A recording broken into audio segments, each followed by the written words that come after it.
For thousands of years, in a galaxy far, far away, movies have made us laugh, made us cry, made us feel extremely awkward when watching that sex scene with our parents. Now,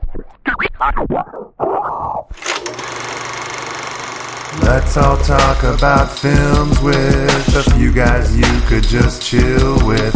If you find a plot hole, they'll fill it right here on BRB Flix. Flix is a podcast for the silver screen. Yoshi rage quits while Jitterbug screams. Dave tries in vain to steer this machine, but the show digresses like it has ADD. Welcome back. I know it's been like a week or so before you've heard from us, and that is Yoshi and Jitterbug's fault, but we're back. We're here to talk about a movie, and it's going to be great. We're talking about The Princess Bride. We were supposed to have this ready in time for Steak and a BJ Day, but Jitterbug caught like typhoid pneumonia from Typhoid Mary, and he's out there guzzling NyQuil. What's up, Jitterbug? Not NyQuil. I am guzzling Stone IPA. It's one of my absolute favorite beers. Since we're recording... Ooh, I had one of those the other day. It was delicious. Yeah, we're recording on St. Patty's Day, so I gotta have a good beer. Yeah, so that's how I nurse an illness. With lots and lots of hops. Mm-hmm. And from that wacky place we like to call California, we've got Yoshifett. I said Yoshifett. Yoshi, are you there? Did we lose you? Hello? Hold on a second, let's call him.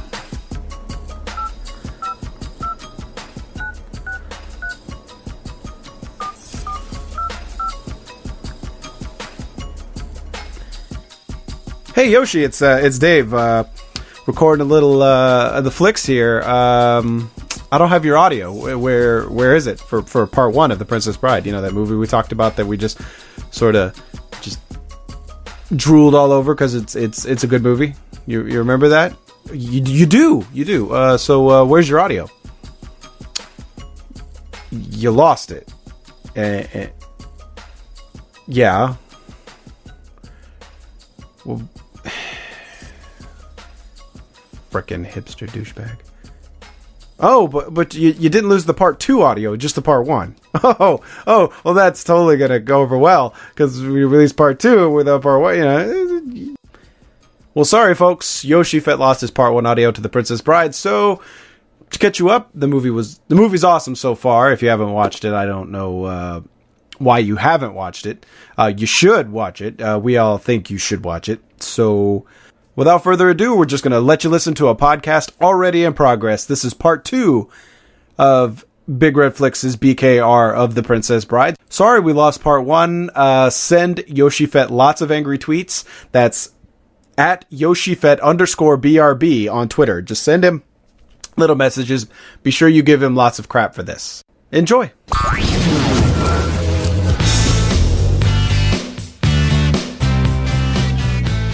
Welcome back to part 2 of Big Red Flix's BKR of The Princess Bride. Oh yeah, we're still doing that because this is going to be a 2-parter. We're shocked. We're like absolutely in shock right now. My liver is saying to me, "You've had 2 beers. What the f***? You're not done with Flix right now. You have to go through like a 6-pack. What are you talking about?" I know, and barely finished my amp too. I'm really disappointed. I need another one. What are you just putting a little on your pinky and snorting it, or what? You don't snort liquids, Dave. Come on. You can't? Of course you do. How do you think you get that? Well, you can, but you don't. Don't you shoot? Isn't it saline you snort up your nose to get rid of blockages? Yeah, but I would never do anything I would never snort anything for health reasons. Come on. Hey man, the caffeine goes straight to your brain. Think about it. They have injectable caffeine. It's just, dude, tie up my arm, man. We're going straight injection with the caffeine now. Maybe some taurine up in there too, or whatever else they put in the. Dude, just jab it straight into your heart, like in Pulp Fiction. Just yeah. I gotta stab her like 3 times like this, man. No, just once. Get the shot. All right, but we're not talking about Pulp Fiction this week. We're talking about The Princess Bride. So let's get back into it. So Wesley is taken to the pit of despair, where he is. His wounds are cleaned up, And he even questions this and like, well, we want you to be good and healthy. And I love the troll character, humpback guy. The albino. The albino? Yeah, he's so good. Apparently, the actor that played the albino never went back and watched the movie to see how, see if he thought he did well or not. Because apparently he hated playing the character because he had to put in contacts to play the role. Right. And he's allergic to the contact solution they were using, but he didn't know it at the time, so his eyes were like in pain the whole time. Right. I love the shaking of the head. When he's confident, I can take torture. He's like, no, you can't. No. Then I'm here till I die. Till they kill you. Yeah, it's so Till they kill you. Yeah. This is so great. Anyway, yeah, the whole cleaning up of the wounds is like the alcohol swab before you give the convict the needle. yeah, the strangeness of all of this, but yeah. It's like we don't want you to get an infection before we lethally inject you. That would be silly. Then we get the break-in from the grandpa again and the grandson. Well, no. He's like the king died that very night, right? And Buttercup married Humperdinck, and she's like, "Wait, what?" Yeah, no, this can't be happening. He's like, "You read that wrong. Read it again." You're messing up the story. See, this is like the kids complaining about Mass Effect 3 right here. They're Fred Savage. We just in case you're wondering, we just had like a 20-minute discussion about people bitching about Mass Effect 3. But it's like he wants to rewrite this story, and but the grandfather stays. He holds tight to authorial intent, which I like, and he says, "No, this is the story. Nobody said life is fair. I'm telling the story as it is. Don't interrupt me." I love it. Yeah. Shut up, kid. I'm reading a book. And then, of course, he says he has to kill Humperdinck, and he says, "No, Humperdinck doesn't die."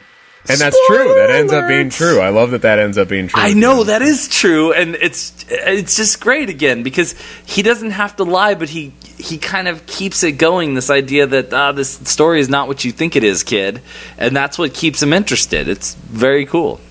Yep. And then he goes back to it, Prince, Queen, Buttercup. And then there's this ugly old woman in the crowd going, boo! Because she had a chance at true love and threw it away. Boo! The queen of garbage. Of refuse. For anybody that doesn't know, I'm a huge, gigantic, ridiculous dork, and I don't know why you don't know that as of yet. And Renaissance fairs are like my absolute... I love Renaissance fairs. They're so much fun. And How can you make fun of anything? Yeah, I love Renaissance fairs. And this lady and the whole scene here makes me want to go to a Ren fair so bad. Like, I can't wait until the Ren fair out here in Denver opens again. And have a flagon of mead and a turkey leg? Dude, it's like my dream day. I love it so much. I love everything about it. Wow. Do you dress up? I don't, but that's only because I haven't had the money to buy all the suit. I would absolutely, if I had like a good $600-700 to throw away, I would absolutely do it. I'll probably end up doing it this year. With the whole Deadlock success, I would imagine that you might have some fine Italian suits shipped to you free of charge by the Italians that love so much. So. I will absolutely dress up if that happens. I have no problem with that. See, I'm not one of those people that have any sort of reservations about how I look or how other people perceive me. I know. I've seen pictures of you, dude. The mohawk is killing. I just don't give a shit. I'm like at that. I'm old enough to where it's like I don't care if I'm having fun, then that's all I care about. And so I would dress up. I'm with you. Dude, I'm younger than you, and I'm like that. I was like, everybody's like, we need to dress up for this. I'm like, really? I just want to wear some shorts and You're a like, t-shirt. really? For a funeral? Come on, guys. Yeah, I was like, come on. Business casual at best. And that's why I'm going to hell. That's one of the reasons. Yeah, and then, oh snap, it was all a dream. 10 days to the wedding. And that's when Buttercup decides to go tell Humperdinck, I don't want to marry you. I don't even like you. I love Wesley. And if you don't do what I say, I'm going to kill myself. Which is ironic, because later on you figure out he's going to kill her. Yeah. It's like, so why did you just let it happen? And say, yeah, I don't know what happened. She just died. Because plot hole. Oh no. Well, no, I don't think that's a plot hole too much. I think that he has to keep up appearances here and everything. And the one thing I really like about her conflict is that it gives her actually a conflict here, and it helps her character out a lot too, because it, instead of just mildly going along with what's happening, she takes a stance that is really the only option that she could possibly come up with, and she takes it. And I love that about this. Well, and it's go ahead, sorry. I was just the only other thing is, of course, she's a little naive, and she thinks that, okay, he's going to send his ships out to go find Wesley, and I'm helping to save Wesley. And that's great. It makes it to where if she's just, normally when you're talking about the damsel in distress, it's a cardboard character in distress that has tits, and that's what damsels in distress are. Boobies are great. And she's not that. She actually ends up trying to do everything she can to fix this, and this is her best option. That's like exactly the point I was going to, is that this is one of those points in which the movie undermines your expectations about this fantasy, fairy tale genre, and that you have her being so aggressive here. It totally subverts that concept that she's a damsel in distress. She's not a damsel in distress, even though simultaneously she is. So, again, I love the fine line this movie walks between satire and actual, genuine romance and fairy tale style storytelling. Mm-hmm. And then in the next scene, we see Humperdinck and his little buddy, and he admits that he paid Facility to kill Buttercup to start a war with Gilda. And now, since that went through, he's going to have to strangle her on their wedding night. He doesn't even say after consummating the marriage. I mean, come on, if you're going to go through it, why not do it? That should be your motto. If you're gonna, what have you ever seen Men in Tights? He's like, to do it, you must go through it, or else I blew it. I think I blocked a lot of that movie out of my mind, except for the parts with Dave Chappelle. Damn. Hey, maybe we should take the dummies into battle. In the meanwhile, Wesley has his first run-in with the machine. It sucks. The machine does. It sucks life away. I'm not sure how you quantify that, but hey, Dude, in this movie, I don't care. I'm not asking questions about the specific scientific reasons. I actually think the planet they're on has a water core. I'm just going to say it. That's a strong possibility. You bastard! Gilda is an underwater city. We never see it. 'Tis a hidden city. Gilda! And I love how, what's the Six Fingers guy's character's name? Count, is it Rugen? Is it Rugen? I love how he's like, I'm writing a book, so if you could please just tell me how you're feeling. Remember, this is for posterity. Yeah. It's like, God, the guy really is. And then the noise that he makes after they suck his life away. I've just sucked 1 year of your life, or whatever it is. And he's like, that's like his only sound he can make in response to, like, he's like, interesting. Like he's going to write that down or transpose it some way.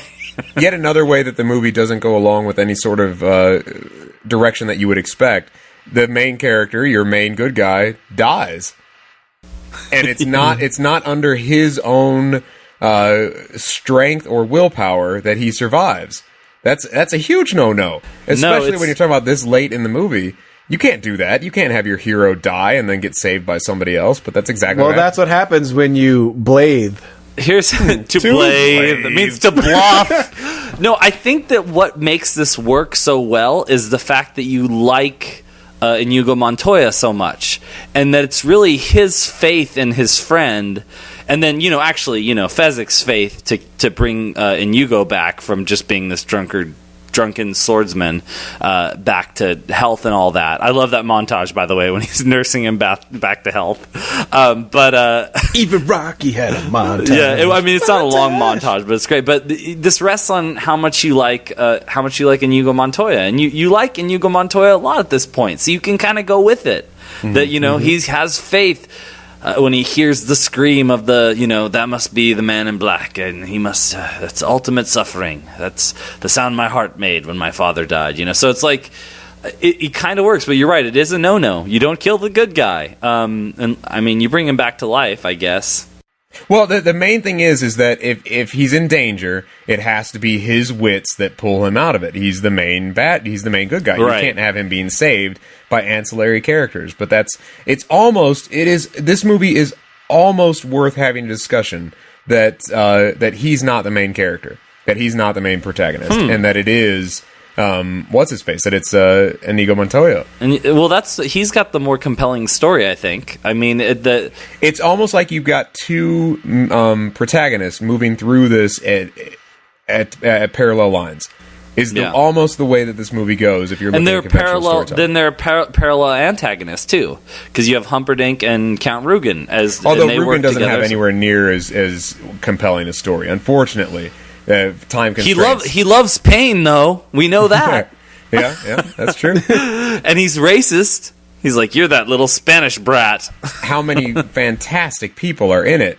And of course, with him, it's like, oh my God, you've got him. He's one of your bad guys, and it's not a major plot line. Good Lord, how good is this movie? Man. And it's like, well, it's good enough. That's exactly how good it is that you've got him in there, and he's not really a huge character. You know what's interesting? Your comment about how the main character protagonist always has to get out of problems on their own. Mm-hmm. This goes back to a lot of discussion that people have been having about the idea of what a Deus Ex Machina is, the idea of a god coming in and saving at the end, and it's kind of out of nowhere. Mm-hmm. Well, in Greek mythology, that was expected. Like, say, in the Odyssey, for example, like, Odysseus was not going to survive unless he got the help of, Athena and some other gods. Mm-hmm. But over time, when mythology changed to just kind of good old-fashioned folklore, fairy tales, whatever, then it became expected that the hero could do it himself. Like, when you get to Anglo-Saxon poetry, like Beowulf, then he's a dude who takes charge himself. Nobody really helps him out. Right. And so I totally agree with you, but that's like a change that happened, in literature and in the whole idea of the heroic journey. Somewhere along the line, that idea of others helping you got lost, and so it's got to be the hero's will that saves him. I totally agree with that. It's actually a really interesting conversation to get into, and probably not on a Princess Bride podcast, but when you look at storytelling as a whole, you're right. Way back in the day, when you're talking about hero myths and such, you had expected ways that things would play out. And slowly, over hundreds of years, that changed, and certain things became like, where a Deus Ex Machina, and the whole reason that people get frustrated with that is because that is the way that things used to go, and now, and people kind of evolved to a point where it's like, I just don't like those stories anymore. It's like, I've seen that so many times. Now, in today's culture, we move through these sort of epochs of storytelling in such a rapid pace that when you look at today's viewpoint, you look at M. Night Shyamalan, and the twist ending went from, holy crap, this is one of the greatest things in every movie and every story told, it has to have a twist ending, to twist, and now it's kind of cliche. It's a joke. We just move so quickly through this now in today's culture, to where it changes so rapidly. But the Deus Ex Machina seems to be one of those things that has clung to us. In our culture, it is, and I'm a big adherent to this. I hate a story that a Deus Ex Machina comes in at the very end and changes the story. Nothing pisses me off more than that. Have you seen Adaptation? Have we talked about this? I love that movie. They do such a great job of playing with that, too. Because, Brian Cox, as a screenwriter, tells them never use one. And then they use one. But in that way, I wonder if it really is one. Because... No, it's not. Because you're drawing... No, of course it's not. You're drawing attention to it. Because he warned him about that earlier. Yeah, exactly. So it's no longer a Deus Ex Machina. When you talk... That's like saying, you've got to worry about God coming down and stabbing that dude in the face at the end of this story. That might happen, and then that's exactly what happens. And it's no longer a Deus Ex Machina, so no, it's not in that movie, Yeah, no, they actually set it up, and, I mean, like, you're talking about M. Night Shyamalan, and a lot of people don't really understand the concept fully, so any ending that they don't like, they'll just say, oh, well, that came out of nowhere. Like, they'll say that Signs has the Deus Ex Machina with the water. Mm-hmm. But that's foreshadowed that entire movie, like the whole idea of them being afraid of water, and it's just really stupid. Little girl. Well, it's stupid, but it's not a Deus Ex Machina. It's not stupid for the reason people are thinking. So no, a good example of like Deus Ex Machina really comes in if you're into Stephen King. He's infamous for not planning the endings of his stories, and so you'll suddenly get to the end of a book, and it's like, okay, well, this happens. The hand of God comes down and changes the direction of the missile, and it hits somewhere else. And you're like, you gotta be kidding me. Seriously? I read a 1,000-page book, and at the very end, the hand of God comes down? Things of that nature. Well, the end of Superman, the original Superman, is a really good example, too. because his way of turning back time just makes no sense, and it's never an established power of Superman, and nobody. I mean, that's just an easy way out, Right. and it makes no logical sense. So. And it's never foreshadowed or anything like that, so, yeah. Well, if a spaceship can fly around the sun and go back in time, Superman can fly around the world and turn back time. The thing I love so much about the Superman ending is the idea that he does that, and that people don't get flung off the Earth immediately. When Gravity, the Earth comes to a screeching halt and has to go backwards. Actually, that's true. When the Earth stopped, that would be the biggest problem. Everyone would just turn into mush. Like, Yeah, absolutely. Superman just murdered everybody on the planet. Somebody needs to go to YouTube and make that clip to where he's spinning the world around, and then suddenly just everybody explodes. They'd like mash into the earth and die. Be fantastic. Yep. So Humperdinck gives the order to clear out the thieves' forest, and a brute squad is formed. And Andre the Giant is the brute squad. I know. I was just thinking, like, oh, this jumps ahead. Yeah, I'm with the brute squad. Yeah, you are the brute squad. And Inigo Montoya is really f***ed up. Fassini, I waited for you. I went back to the beginning. Oh, it's so good. Just And that guy comes like, hey, man, you got to go. The prince says so. He's like, I'm waiting for Fassini. He told me to go back to the beginning, and here I am. This is where we met. He's so great. I love everything he does in this movie. He's so good. It is pretty good. And then Fezzik comes out of nowhere, and he's like, hey, it's you. It's me. He nurses him back to health, dumps his head, and I love the dunking in the tanks back and forth. No, the hot water, ridiculous. Cold water, hot water, cold water, hot water, cold water. Hot and the guy's like, stop enough. Stupid. Awesome. I think the thing about this movie that is it's such a good example of is how important characters are, and how when you're talking about you're invested in the main story and the love story, and then it cuts away to these other two guys. In so many different movies, that would just be like, oh, God, I hate that part of the movie where it cuts to the other people, get back to the main story. But you just love these characters. I love these characters so much. I want to watch everything that they do. And it almost feels like, boy, I wish they were in this more. It's just... Yeah. Well, the thing, I've never met Andre the Giant, so I don't know how he is, but his character gives off this childlike warmth. Mm-hmm. Whatever he does. Because, I don't know if that's supposed to be him or what, but he seems he's a really warm, likable character. I mean, Inigo Montoya is Inigo Montoya. He's a Spaniard.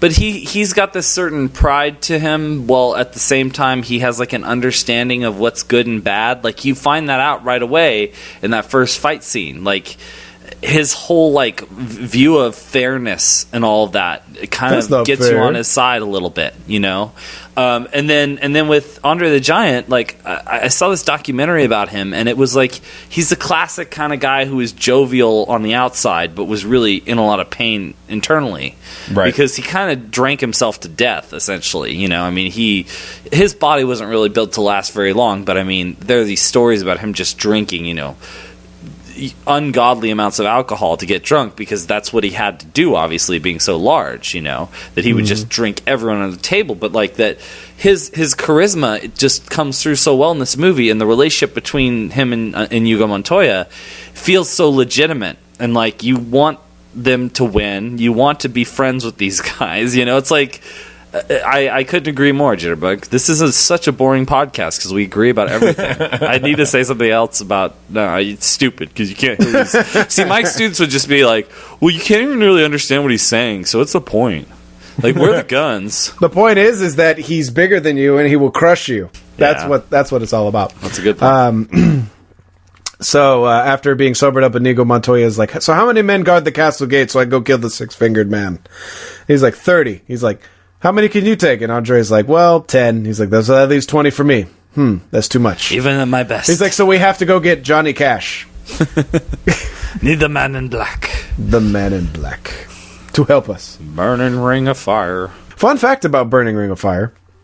a hemorrhoid cream company approached Johnny Cash about using that as their theme song. Of course they did. Why wouldn't they? I was like, now that, and he of course said, hell no. But doesn't that change your perspective? No, because I played that song for my class the other day when we were doing song lyric analysis, and that was the only thing they could think about. Wow, so kids today is very into the analingus. So even 14-year-olds could figure that joke out. So I don't think it's that. If it opened anyone's eyes, I'm sad, dude. I didn't think about it. Oh God, the first thing I ever thought about, even when I was a kid when I heard that song, was actually vaginas, like syphilis and things. That's immediately what I thought about. Oh yeah, my butthole's haunted. Hey honey, I want to get up in your burning ring of fire. I fell into a burning ring. Is that what you say to a redheaded girl? I guess so. I don't know. Fire crotch. Yep. Wow. It burns. In the next scene, Buttercup learns that Humperdinck lied about sending his 4 fastest ships to look for Wesley. And he locks her in her room, and he runs to the pit of despair and throws the machine to 50. Not 50. And Wesley screams so loud that everyone in the world can hear him. Including good old Inigo. And he goes like, you hear that? That is the sound the Man in Black makes. Or something like that. That's the sound my heart made when my father was killed. Now the Man in Black makes that sound. Yeah. So good. Yes. Love you, Mandy. Hey, speaking of Mandy Patinkin, have you ever seen the series Dead Like Me? I have. Dead Like Me is an awesome series. The first, I think it's the first season, and either the first season or the first 2 seasons are good. And then they had the final season, which was, they fired the guy who started it. And they changed it completely, and it just sucked after that. So, but dude, Yoshi, if you haven't seen Dead Like Me, you should check that series out. It's great. Well, it's pretty interesting. That's it probably has the only person killed by toilet seat. Wait, that never happens in Lethal Weapon? I haven't seen the Lethal Weapon movies in so much time, but it seems like the exploding toilets is a theme or something. No, nobody died from that though. But I did die of surfboard. Yeah, well, dude, I'll never forget that. Anytime I'm in the car and I'm riding behind someone and driving behind someone who's got a surfboard on there, I'm like, oh no, decapitation coming my way. You're like, there's a surfboard where his face used to be. I'm going to be decapitated. That's what I assume is going to happen. I'm kind of a pessimist. Apparently. All emo and stuff. Man, surfboards live in my sad little world. As someone would say. Yeah. He who shall not be named. Anyway, moving on. Yeah. It's kind of a dick, though. Where was I? Mandy Patinkin. He has this moment sound. With the lights of the angels behind him as he talks to his dad through his sword. Yeah, and this is another point where it's like, you feel like this should be so cheesy, but it is cheesy, but it's also not. And then when he's disappointed because it doesn't work, you feel his disappointment, but then in the dumb, blind, ironic luck, he stumbles upon the switch anyways. So I don't know how they did such a good job, both the screenwriter and the director, of making this work as well as it does, because it just. Yeah. How do you walk this line this entire movie? It's like so well done. Anyway. Well, you know, there's a thin line between brilliance and stupidity. And Rob Reiner he was in the movie where they said that too. So did you see what I did there? Yeah, you're amazing. I love that movie. I love you. Spinal Tap's awesome. I want to turn you up to 11, Dave. Hell yeah, you turn it up to 11. You specifically, though. But this one goes to 11. You're there, you're at 10, and then what? And then nothing. This one? You need that extra push over the cliff. That's my favorite part about it. That's their metaphor for doing really well, is being pushed off a cliff. They think they're like the Highlander or something, and they'll live. It doesn't matter. Just go over the cliff. You're mortal. All right. Sorry, back to the movie. We said we were going to finish this in 2 parts. All right. So they find the Man in Black, and he's dead. And so so Fred Savage interrupts again. What do you mean dead? And then I think this is when Humperdinck, or not Humperdinck, Columbo tells him that Humperdinck doesn't die at the end. Because he's like, he has to kill Humperdinck. And it's like, Humperdinck doesn't die at the end of the movie. Yeah, he says, is it Inigo? Who is it? You know? Yeah. And then, boom, Billy Crystal, the miracle worker. Yeah, this is one of those scenes where... Miracle Max! idiots. I don't remember what movie it was we were talking about just recently where there were certain scenes that just felt like it was Saturday Night Live skits that were strung together. But we were talking about that at some point. And this is the scene in this movie to where if it were a worse movie, it would feel exactly like that. I think it was Rob Reiner who said that during the shooting with Billy Crystal, he had to leave the set because he was laughing so hard. Yeah, I've heard that. This is one of his best performances. I mean, It's so good. This in City Slickers for me. Yeah. He's like, why would you want to hire somebody the Prince fired? I'd probably kill whoever you want me to help. Whoever you want, the miracle. I love it back. He's like, but he's already dead. Oh, we'll bring him in. Then he's like, hold on a second. Humpadink. And he's like, so why should I save this guy? And he's like, well, his wife is sick, his kids are starving. It's amazing. He's like, you're a horrible liar. He's like, we need him to help him revenge the death of my father. I liked your first story better. So good.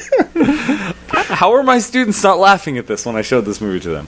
Idiots. All right. And I love it when he puts the air into him. He puts the air into his mouth, and he's like, okay, so tell us, why do you want to keep on living? And he pushes it on his stomach. He's like, true love. He's like, true love. There's nothing better than true love except a mutton, lettuce, and tomato sandwich when the mutton is just right. And then he's like, but he didn't say true love. He said to blade. And we all know that means to bluff. He probably owes you money. And then in comes his wife. Liar! Yeah, she's so good here. Is that Carol? Carol King, I think is her name. I think that's is that right? I don't know. I think Whatever. you might be right. Yeah, it's Carol something, but yeah, she's so good here. Liar! He's like, shut up, witch. She's like, I'm not a witch. I'm your wife. That's another common quote that I hear a lot. Do you call your wife a witch a lot? No. I'm not saying I say it. I'm just saying I've heard it a lot. I'm not saying I say it, but other people say it. I've been there when they say it. If I'm going to go witch, I might as well just go bitch, Like, go the full 9 yards or whatever.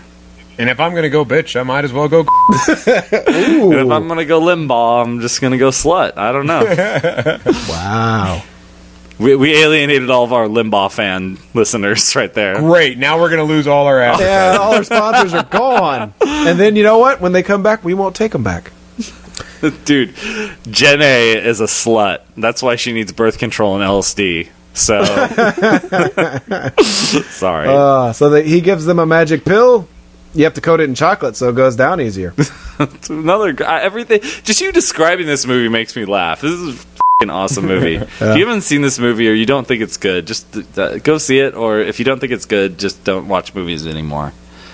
This is actually one of those really good movies where you can judge how you're going to get along with somebody. And, of course, I have yet to meet anyone that said that, oh, I hate that movie. But if they did, if somebody said, oh, Princess Bride sucks, I hate that movie, it's like, oh, dude, I don't think we can be friends. I honestly don't think we're ever going to get along. Is this like the Arrested Development standard? Kind of, yeah. It's right up there, I don't think we'll get along. Some friends I have, it's not because they're sense of humor is so well aligned with mine. It's for other reasons, but yeah, if we're testing sense of humor, this movie, Princess Bride, as well as Arrested Development, would be pretty good litmus tests, so to speak. Well, this and many legal reasons are why you're not friends with your students.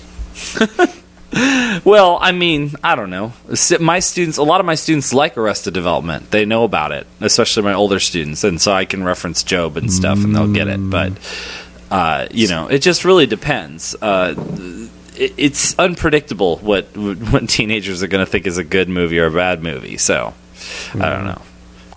So they go to the castle wall, and it's guarded by 60 men. So they give Wesley his pill. He wakes up, and he starts talking about taking him down.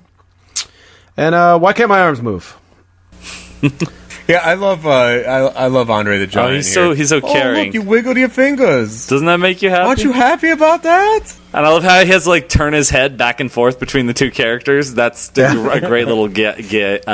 Excuse me, not gig. Yep. It's not a music thing, but it's a gag that goes back and forth. And I love the whole thing about the Holocaust cloak too. And he just pulls it out of nowhere. If I only had a Holocaust cloak. He's like, Max said I could keep it. Yeah, why didn't you put that on our inventory? He's like, if we had a wheelbarrow. Hey, what did you do with that wheelbarrow we had with the albino? Well, it was with the albino. Why do you add that to the inventory? So they set Andre the Giant on fire. Yes. Sorry, I got a lot. I got nope. The Not wedding yet. is taking place. Sorry, We yeah. moved ahead. Marriage.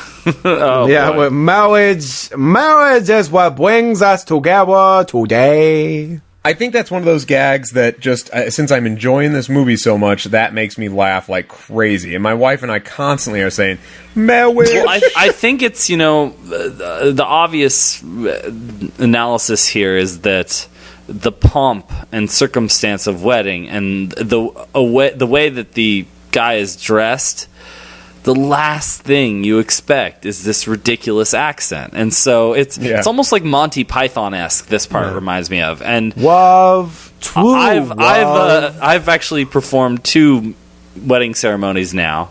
And I'm going to perform a third one. Yeah, what? I'm legal in California to perform weddings. I have the little certificate. So I've married two different couples, and they're still. Yeah, but in California, you get that right when you buy 2 Slurpees.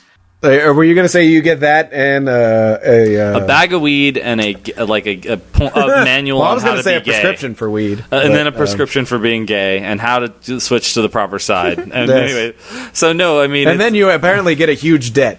Oh, I know there's a downside to everything. Every state's got its downfall. But yeah, no. So I've always been tempted to start off, this way. But then I'm like, oh wait, I shouldn't do that. That would be awful. Even if people laughed, it would still be a bad thing. But it's so ingrained. Like that's one of those things where if you quote that and the people around you get it, like all right, these people are cool. They know Princess Bride. They like Princess Bride. So, yeah, another litmus test thing. So how long is a Yoshi wedding? I mean, I've seen you talk on podcast. Well, I've heard you talk on podcasts. Well, I do whatever they ask me, and what. Let's not forget the poem that the great poet, somebody long-winded like myself, wrote. No, I don't diverge or digress. I should say. You don't go off on tangents during your. This kind of reminds me of. No, Star I Wars. mean, because when you're in front of that many people and you know that it's, especially, and I don't want to sound sexist here, but I think in general we would agree that the actual wedding day is more important to the bride than the groom. I don't want to offend the bride in any way by, kind of making it about the stories that I'm going to tell or something. I think people like me doing it because these are people who are religious, and they kind of just want somebody who's well-spoken, although I'm not making a great case for that right now. But yeah, just the general idea that he'll get up there and he'll say what we want, and both of the ceremonies I've performed so far have been around 5 minutes at the most. Really. Wow, that's a shocker. And that's what they want. That's the kind of wedding I had, and I think a lot of guests appreciate that, not having 20 minutes talking about your candles that you're going to put together and how that. I'm very shocked that you don't somehow take that back to Star Wars. A long time ago in a galaxy far, far away, these two met, and now we're gathered here today. The celebration march at the end of Star Wars was what played when my wife and I walked down the aisle after getting married. So seriously? Yep. That played. Yeah, and we even waited till that part started so we could march in time with it. Yeah. God, you're such a nerd. You make me feel cool. Hey, you pick who you pick because they have similar sensibilities. Renaissance right, fair. I know, right? But my wife picked a symphonic version of a Radiohead song to walk out to. So we're not exact. We didn't have the exact, kind of traditional wedding. So you think she's no Princess Buttercup and I'm no Wesley. So apparently not. As you wish was the only word that was said. All right. So they put Andre the Giant on a wheelbarrow and they light him on fire. And this doesn't look too good because the shots of him up close, his mask is all open and you can see his face, and then the far out shots of them just burning something. I'm just too caught up in his awesome delivery here. There's new. I will come for your soul. Your soul. Right after this is probably the part that makes me laugh the most, even though it's such an obvious joke, is when he goes, "Give us the gate key." There is no gate key, or I have no gate key, or whatever it is. And you mean this gate? And he's like, Fezzik, tear his arms off. He's like, oh, you mean this gate key? And the delivery, the pacing, the little back and forth right there is so funny every time. Elicits a belly laugh from me. And what about Humperdinck's whole say man and wife, man and wife, and then he's like, all right. Yeah, it's awesome. Well, something else that's going on here that you don't even realize is happening. We were talking earlier about how Wesley, you would never have your main character require other characters to help get them out of a bind. Well, what happens here later, and you don't even realize it's happening, is that the other characters that are in here are completely dependent on Wesley in order to get them out of, and to save the day. To get them out of the bind they're in and save the day. And it even goes beyond them wanting him to help them devise a plan. Because here, when Andre the Giant goes up and he's on fire, it's the Dread Pirate Roberts. It is Wesley that these people are scared of, and the legend that he has built up around himself. So it's not just that it's a scary motif that's happening, and there's something going on that's insane. It might be a demon or something. No, this is the Dread Pirate Roberts. So he's saving them in more ways than one. So it's almost like the screenwriter was aware that he needs to be the ultimate badass from this point forward in this movie in order for the audience to really love him. And I just found that very interesting, that you don't even notice it the first time you see the movie.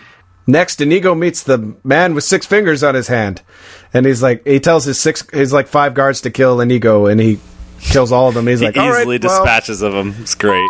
I'm gone. And he runs away, and then Inigo gives chase. God, you gotta love the panic in the voice of Inigo Montoya here when they're getting away. Fezzik, help me! It's getting away, and he keeps smashing his. One thing that I can't leave him. Yeah, the one thing I forgot to mention here is the soundtrack, which is done by Mark Knopfler, he was the lead singer of Dire Straits and the kind of man behind this. And a lot of this music is really cheesy, and a lot of it's obvious, like, this is just keyboard horns. These aren't real horns, kind of thing. And he kind of, the soundtrack is done in a very conventional way, like every time he hits the door there's a little like orchestra smash sound, but that lends, I think, to the whole overall mood of the movie. Like, the cheesy soundtrack doesn't bother me that much, because it is like, again, it's the parody aspect lets it off the hook for anything that could be perceived as a shortcoming. I think anyways, like the music to me is a bit cheesy, but I don't care. It fits. It's what should be in this movie. Yeah. And since you bring up Mark Knopfler, if anybody doesn't know, he's got a couple albums like Sands of Nevada, which is just, holy God, is it an amazing album. So thank you for bringing up Mark Knopfler. That makes me happy. Dude, old Dire Straits albums are good too, like Brothers in Arms. Great album. Sorry, we sound like old, stupid people when we say stuff like that. I mean, they're no Hall & Oates, but, they're better than Hall & Oates, damn it. I was making a sarcastic comment. Yeah, I know, but I wanted to make a non-sarcastic, threatening, angry comment. That's my role on this show, Dave. You should know that now. Oh, I thought you were just meant not to let the rest of us talk. Oh, well, shut up then, bitch. Did you say shut up, I'll rage quit? No, I said shut up, bitch. Oh, I thought you said shut up, I'll rage quit. No, you guys are probably hoping for that at this point. So. Oh no, we're almost done. We can't have you quit now. Losing your audio at this point would suck. Yeah, I just pressed stop. No, just kidding. All right, keep going. And the next scene, Buttercup is being escorted by the old king, who is apparently 85 and senile. She gives him a kiss. He's like, "What was that for?" She's like, "Well, this is the last time I'm going to see you. After this, I'm going to kill myself." And he's like, "Won't that be lovely?" Won't that be lovely? Greatest response ever. And then the thing that I love so much, that I just adore, is when he's walking away with his wife and he says, "She kissed me." And I just, oh my God, when he says that, I laugh every single time. It's one of my favorite lines. He's like, cackling with happiness. Yeah. She kissed me. And then Ego catches up to the 6-fingered man, but he throws a dagger at him and it sticks into his stomach. What a bastard. Which is a bummer. Such a dick move, too. Yeah, I was watching this. When I watched it for the show, I watched it with my daughter. And she's seen it before, but she didn't remember it. And so when that happened, she had a visible reaction to it. Just like absolute horror and dismay. And it was just so endearing, because it's like, oh, honey, you're so young, you don't realize that movies can't end with that guy getting killed. Like, that's impossible. No movie will ever end with that. Yeah, that's never going to happen. Unless you're watching Requiem for a Dream or something, you're not going to have this sort of ending. Yeah. Yeah. And so it was just so neat to see her have that reaction to it. It made me so happy to see that. And even the six-finger guy brings up, he's like, oh, for 20 years you followed me, and this is how it ends? Yeah. And He's like, that's gotta suck. It's the. I think that's the saddest thing I've ever heard. Yeah. Or something to that effect. But again, this is the whole. He's the villain is doing what he's supposed to do here, and since it follows the mold, of a traditional fairy tale or a story like this, has to be arrogant and cocky and think that he's got him. Like it's over now. I win. Yep. When he couldn't be more wrong, as we find out. Yep. And when Buttercup gets to her room, Wesley's there in the bed. Somehow he drug himself in there. And she jumps on him. She's like, why won't you hold me? And he's like, gentle. She's like, what do you mean, gentle? And he's like, gentle. And she lets go of his head, and I love how it just smacks into the backboard. We forgot about the part where she almost destroys her perfect breasts, but... Yeah. Oh, yes. There is a shortage of perfect breasts. Although perfect... Well, I don't know. I don't think I've ever really seen... Well, yeah, but I mean, it's not like it's not like we're looking at the what's that chick from Mad Men, Christina Hendricks or something like. But are those really perfect? I mean, those are backbreakers. I don't know, but they're just amazingly prodigious and what. Dude, it's like a tsunami of boob. Yeah, what does she have? I don't know. Is Triple D's, or I think she might have gone to E. I mean Jenny from Forrest Gump, where she's got A cups or something. It's but they could be nice and perky. Okay. Yeah, we have different taste in boobs. Apparently. Yeah, apparently you like a sea of love. I like all in boobs. the form of boobs. I'm not gonna lie there. Even the ones that look like a fried egg hanging from a nail. Oh, that's an awful metaphor. I've yet to see that kind, so... Then you haven't lived. I don't want to see that. If that's the type of boob, I'm against it. I'm anti that. All right. What a weird conversation we've suddenly found ourselves in. Oh, yeah. During the Princess Bride. They do talk about breasts in that movie, though, so it's not our fault. Yeah. There is a shortage of perfect breasts. So Inigo, the six-fingered man is toying with Inigo, so he stabs him once in each arm. And then Inigo finds the strength to parry and thrust. Everything about these last scenes with him is just my favorite part of the movie. But when he keeps repeating his slogan and just coming at him, stop saying that! Well, that's hello, my name is Inigo Montoya. My favorite part of the entire movie is him when he's got him cornered and he says, "I'll give you whatever you want," and he says, "I want my father back." And then it's just oh my god, yes! What an awesome fucking line. In the book, he cut his heart out.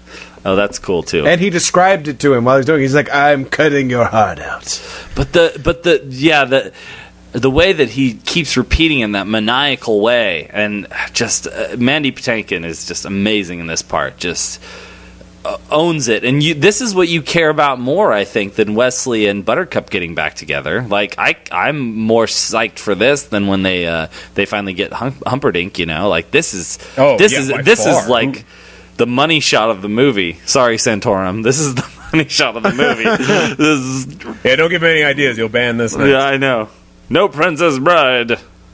So next, they mentioned breasts. Humperdinck comes in and he interrupts Wesley and Buttercup getting all tender, and he's feeling pretty good about himself. Got his balls up, because there are two types of balls. There are great big balls, and the rest of that is a little not something I can say. The rest of that sentence. I don't even know where you're going. It's from Lock, Stock, and Two Smoking. Or not? No, it's from Snatch, actually. The scene where Vinnie Jones is like... yeah. With the fact that yours says replica. Sorry. Yeah, that's a good movie, too. Maybe we should do that one next. I don't know. No, we got to do Ricky O next. Oh, yeah. The story of Ricky. And he's like, you're not going to do anything, blah, blah, blah. Shall we do this to the death? And he's like, no! To the pain. And this is one of my favorite things, because this storybook, parody gets really, really dark for an awesome a minute. Because he's like wrong. He's like, what is the pain? And he's like, well, I'm going to cut out your eyes and your feet, cut off your feet and your tongue. And he's like, yes, and next my ears. Wrong. Your ears you will keep, because I want you to hear people talking about you. Yeah, the screams. What is that thing? So good. Drop your sword. That's the part that just... I get chills from that. I know I shouldn't because it's so cheesy, but this is what you want, you know? Your hero stands up and you don't think he can, but he does, and I knew he was bluffing. Tie that as tightly as you'd like. Yeah. And then Sarandon makes that great noise when she ties it. Yep. So this is this, right? This is pretty much it. The next scene here, Andre outside, Amigo! I went into the stable and there they were. 4 white horses. Hi, lady. I wish that I absolutely wish that there was a deleted scene somewhere. With Andre the Giant riding a horse? No. Just where Andre the Giant is actually on his trip and he goes and finds the horses. Like that whole thing that happens. His journey to go find the horses, I wish existed somewhere. Because I would just love to watch it. You know, it'd be funny and I definitely want to see that. Well, it's that, like you were saying, the the childish awe that he has, that he brings to the part. It would be great, like the discovery moment for him. Like, oh my gosh, white horses, awesome, you know.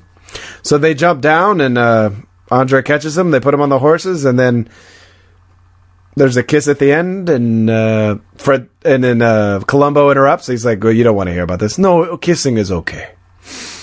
And there were 5 kisses listed ranked on IMDb of all time.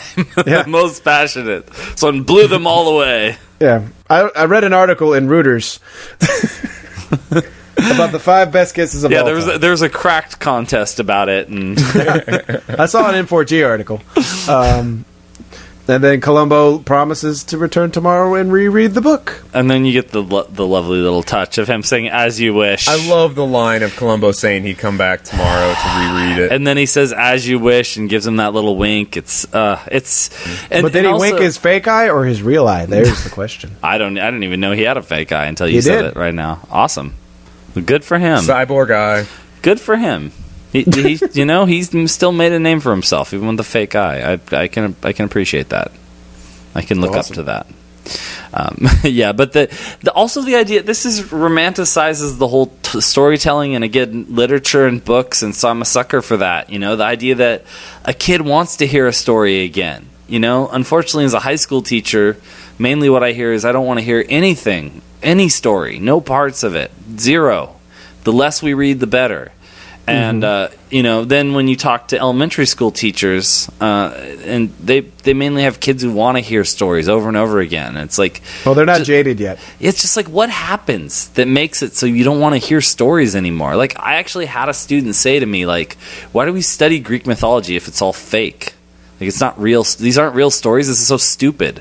And that's when you pick up the Odyssey, the hardback edition, and you slap them in the face with it. I can't do these things. I wish I could. But, I mean, it's like you're in a literature class, and you're complaining because we're reading fiction. It's like, I don't even know how to answer that question. It's like, it's sorry. This is not supposed to be a bitch fest about being a teacher.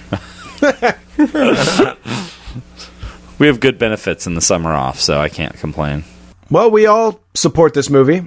All 3 of us. We highly recommend you watch it if you haven't watched it already. It's a rarity. We're in so much agreement. This is going to be probably the most boring podcast ever listened to.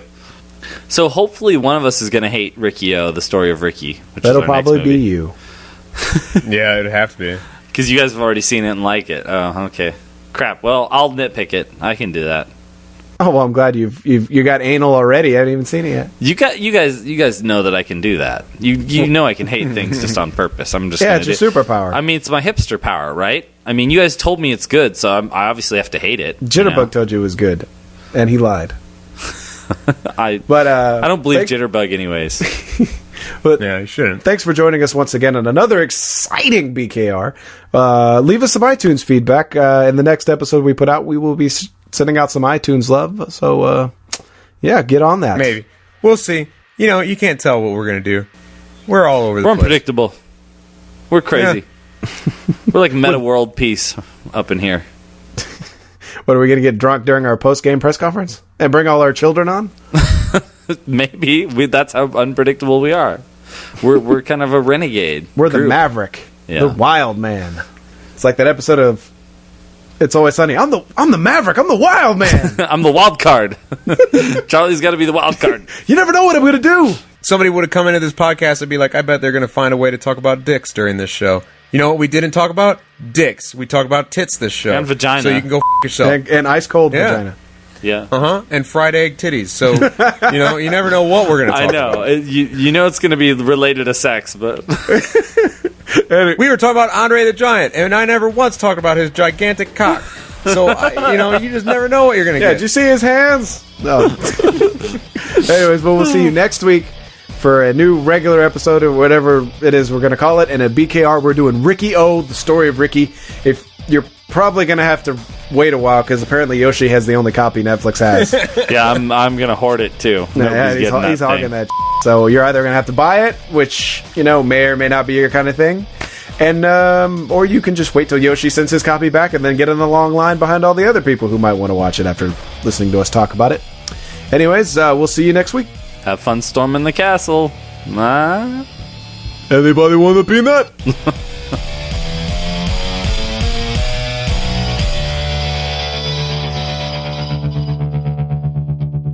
You and your ears are quite welcome for the podcasting goodness that you just heard.